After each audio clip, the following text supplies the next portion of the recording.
pas. Il aime être à la deuxième place. Et justement, on demandera en occasion à un chef d'orchestre quel est le musicien le plus difficile à trouver. Et il dit, pour moi, en réfléchissant, le deuxième violon. Le deuxième violon, pourquoi? Parce que tout le monde veut être premier. Tout le monde doit être le plus important, celui qui entend, mais sans le deuxième, il n'y a pas d'harmonie. Et le concert n'est pas aussi beau. Il faut un deuxième. Mais c'est difficile de trouver quelqu'un qui veut être deuxième. Et voilà que nous avons André, qui lui, dans sa place qu'il a parmi les disciples, il choisit toujours de quoi? Être le deuxième. Être derrière la scène. Il préfère que les autres aillent de l'avant, son frère en donne particulièrement.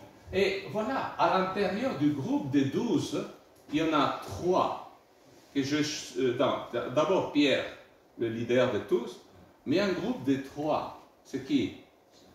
Jean, Pierre et Jacques.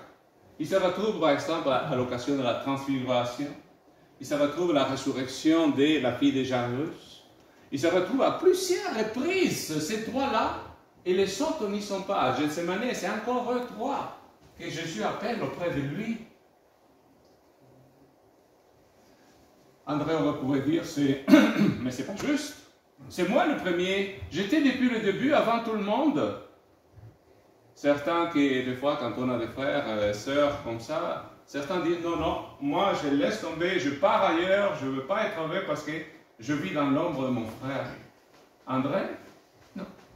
André est heureux d'être derrière, dans l'ombre, sans qu'on fasse à lui, attention à lui. Pour lui, si la volonté de Dieu se fait, c'est pas grave, ça n'importe pas. Donc, on continue.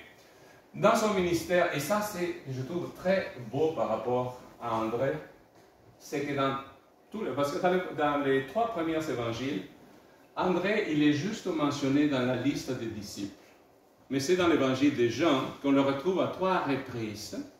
Et dans les 3 reprises, André est en train d'amener quelqu'un vers Jésus.